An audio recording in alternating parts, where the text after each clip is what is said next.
Welcome to Byte-Sized Tech, where we blend casual conversations with insightful discussions on the latest in technology and gadgets.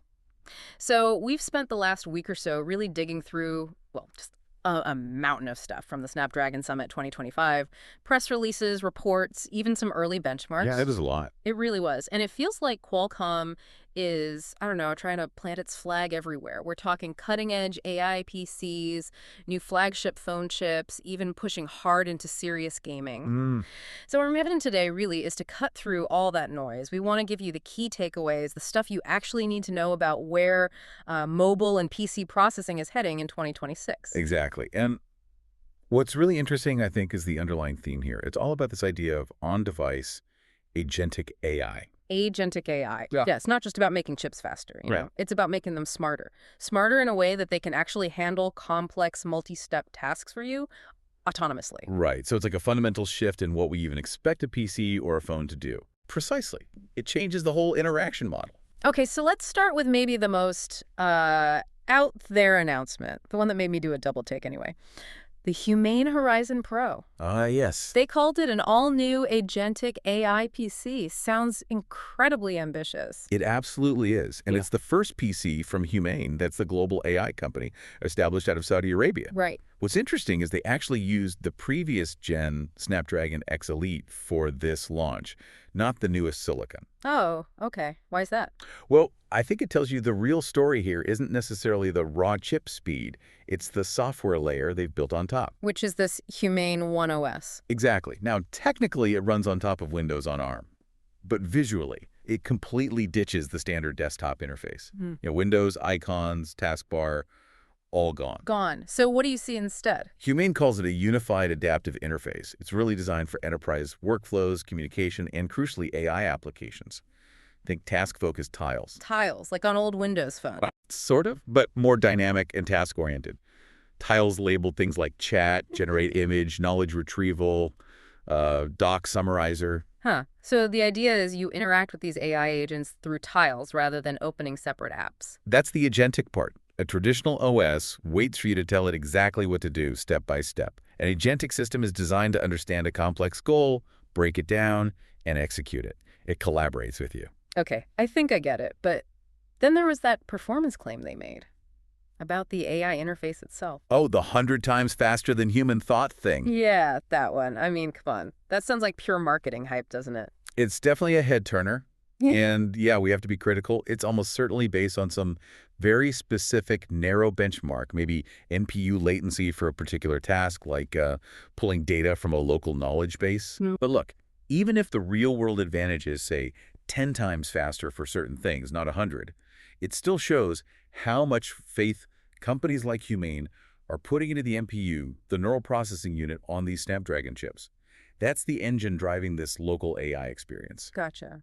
So beyond the OS, the actual laptop specs seem pretty solid. It's got that Arabic first LLM, Alam, running locally. Yep, running on device, plus up to 32 gigs of RAM, a terabyte SSD, that nice 14-inch 2.8K Samsung OLED screen. And they're claiming really long battery life, too, over 18 hours. That's the claim. We'll see how it holds up, but it fits the Snapdragon efficiency narrative. And how are they selling this? Is it just a regular laptop purchase? Well, consumers can buy it, but the main push seems to be towards enterprises through a monthly subscription model tied to Humain's wider AI suite. Ah, okay. So it's less a laptop, more like a dedicated terminal for their AI ecosystem. Kind of, yeah. It's a really interesting challenge to the traditional Windows model, especially in business.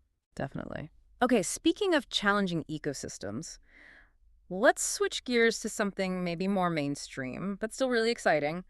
Performance PCs. Right. This is where it gets interesting for anyone like me who uses a thin laptop but secretly wishes it could, actually run demanding games. You and many others. Qualcomm seems to be finally leaning into this with the new Snapdragon X2 Elite and X2 Elite Extreme CPUs. Yes. This feels like a major strategic shift.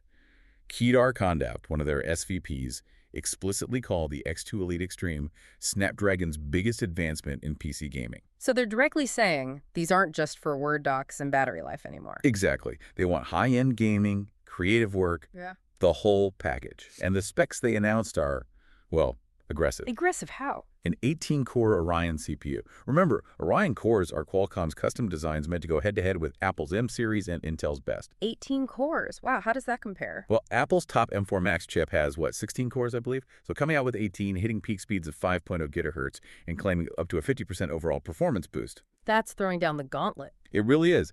They're clearly not just aiming for efficiency champ anymore. They want the performance crown, too. But for gaming, the GPU is often the bottleneck, right? Absolutely. And that's maybe the biggest news here. They're claiming 2.3 times faster peak GPU performance compared to the last generation X Elite. Okay, 2.3x, that sounds huge. Because the previous gen, it struggled with big games, didn't it? It did. You might get Cyberpunk 2077 running at maybe 30 frames per second, but only at low settings, specific resolutions. That wasn't ideal. So if they're claiming, what was it, 2.1x faster in Cyberpunk, 2.2x in Hitman? Yeah, those are the specific examples they gave. And realistically, you're talking about moving from that choppy 30 FPS experience into solid 60 FPS territory, maybe even higher. That's the implication. Yeah. And that fundamentally changes what you can expect from a thin and light laptop. Exactly. So assuming the cooling can keep up, of course. Right. Thermals are always the catch, which brings us nicely to that weird little piece of hardware they showed off. The UFO. Yeah. The UFO mini PC. Looked like a sci-fi coaster or something. What's the deal with that? Yeah, it's a cool little reference device. Circular, about 5 inches across, and super thin, only 14 millimeters, like 8 U.S. quarters stacked up. Tiny. But it's just a reference design, not for sale. Correct. You won't buy the UFO itself, but it's really significant. Why? Why build this weird little puck? Because it shows what these Snapdragon chips can really do when you take away the usual laptop constraints. Specifically, battery life and tight thermals. Ah, because it's plugged into the wall. Exactly. On wired hardware, manufacturers can push the cooling and power delivery much harder.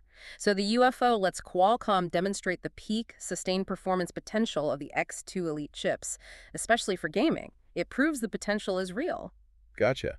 So we should expect to see these X2 chips in actual laptops and maybe some mini PCs. From the usual suspects, ASUS, HP, others expected in the first half of 2026. Okay, cool. So powerful new chips for PCs. What about the device most people carry every day? Let's talk mobile. The Snapdragon 8 Elite Gen 5. Right. First off, the name. They skipped Gen 3 and 4. Yeah, why the jump? Straight from 8 Elite 2 to Gen 5. It's just marketing alignment, basically, to reflect that this is the 5th generation in the overall Snapdragon 8 flagship line. Underneath, it's built on a cutting-edge 3-nanometer process. 2 nanometer, okay. And performance-wise? Pretty significant gains on paper. They're promising about 20% faster single-core performance, 17% faster multi-core. It has 2 prime cores running at a blistering 4.6 gigahertz. 4.6 gigahertz on a phone chip. Wow. Yeah, it's fast. I mean, snappier apps, quicker loading, all that good stuff. And the early benchmarks seem to put it right up there with Apple's latest, the A19 Pro. Yeah, it looks like it's definitely in the same ballpark now. Very competitive at the high end. But honestly, the most important leap, the one users might feel more day to day. What's that? It's the NPU again. The neural processing unit performance is up 37%. 37%. Okay, so more AI smarts, but what does that translate to? It translates to a massive jump in on-device AI capability. The metric they used was tokens per second. This new chip can handle 220 tokens per second, up from about 70 in the previous generation. Okay, help me out here. Why is 220 tokens per second such a big deal compared to 70? What's a token, roughly? Think of a token as basically a word or maybe a piece of a word or punctuation. At 70 tokens per second, you could do things like real-time translation, but it might lag just a little behind the speaker. I've seen that. At 220 tokens per second, the AI can chew through complex tasks, sophisticated on-device translation, generating images, summarizing text almost instantly. That translation could happen before the speaker even finishes their sentence. Whoa. It's the kind of speed you need for those really seamless, anticipatory, agentic AI features to feel truly instant on your phone. And presumably doing all this AI stuff efficiently helps with battery life, too. Hugely. The AI isn't just running language models, it's managing the whole system more intelligently. They claim the new AI-powered modem alone saves 40% power compared to the last one. 40% on the modem? That's massive for connectivity drain. It really is. So for the average user, that should mean noticeably better battery life, especially if you're streaming or in spotty coverage areas. And for gamers, better efficiency means more stable frame rates, less heat, less throttling. Okay, makes sense. And we already know the first phone that's definitely getting this chip, right? We do. The OnePlus 15 is confirmed to run the Snapdragon 8 Elite Gen 5, launching globally, likely in October. And possibly hitting North America quicker than usual this year. Maybe mid-November. That's the rumor.